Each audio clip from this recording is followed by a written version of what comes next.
John Morgan here with Bob's Market of Greenhouses, and today I'm going to be harvesting some potatoes that I planted in a previous video. I'll put the link down below. Anyhow, I planted them back at the beginning of March, and these potatoes have a 90-day crop time. So now it's the end of June, and as you can see, they've died back, and it's time to harvest them. When it comes to harvesting potatoes, I recommend two tools: a shovel and a garden fork, and that's really all you need. Of course, if you have a tractor and a plow, it is a lot easier to run a plow through and dig them up. You'll know it's time to harvest your potatoes when the plants start to die back. Now, these probably could have been harvested earlier, but we had some rainy weather recently and the garden was too wet to get in to dig them up. But they should still be just fine.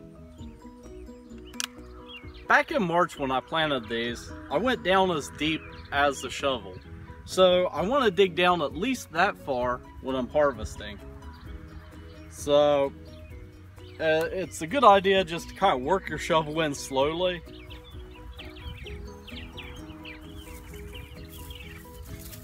And then just pop your dirt up out.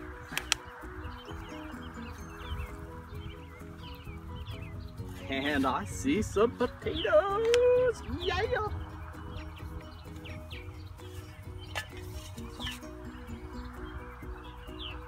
Alright, here we go. That is one nice looking spud. Now, digging them out, you just want to leave the dirt on them and actually store them with the dirt. You don't really want to brush them off with a brush or something like that because you can damage the skin and that'll let rot set in, and that we definitely don't want.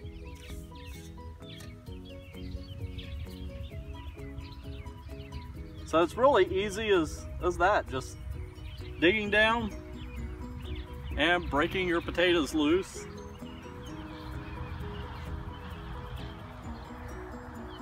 It's really kind of a little treasure hunt. I see a couple more right here.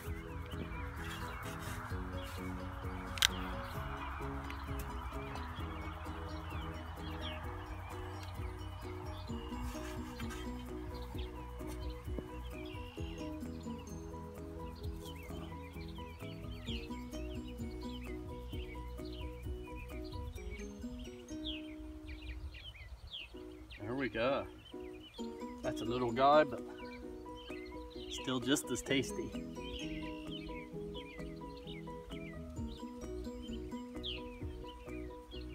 I find the key with digging potatoes is to take your time.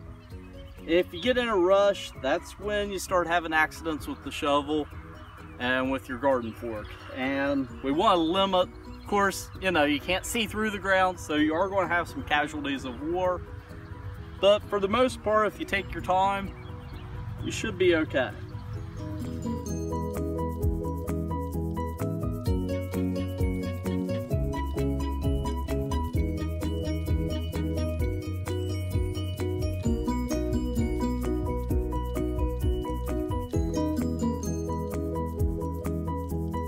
Alright, now that I got everything loosened up all the way down the row, and I got a good little starting spot right here, I'm simply going to turn the dirt right here over into the previous hole and search for potatoes. And then I'll go back later with a fork to get anything that I missed. And this way, you're kind of keeping the soil in the same spot.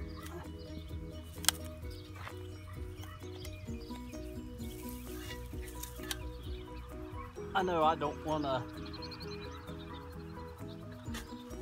cause any really big shifts in my garden soil.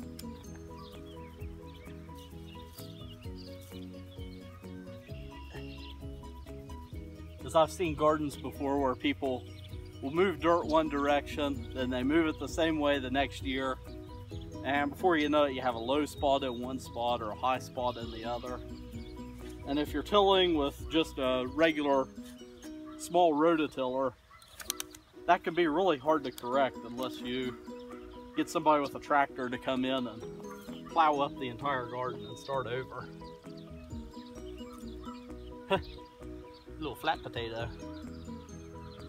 Little pancake.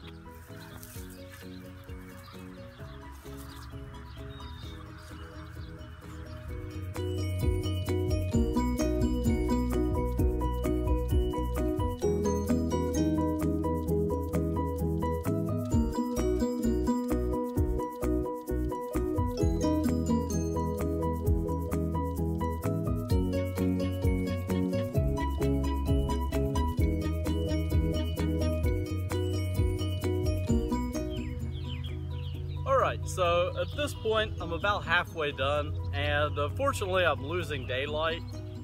So I just want to close by telling you how to store these. Once you dig them, you want to lay them out in a cool, dry place so the dirt can dry off on them.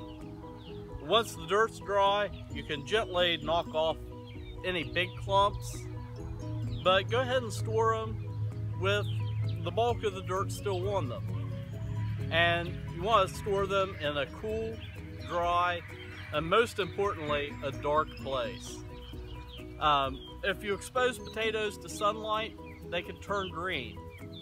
And as we all know, potatoes are a member of the nightshade family, and that green that's building up in the potatoes is actually toxic. So you don't want to ingest any potatoes that have turned green.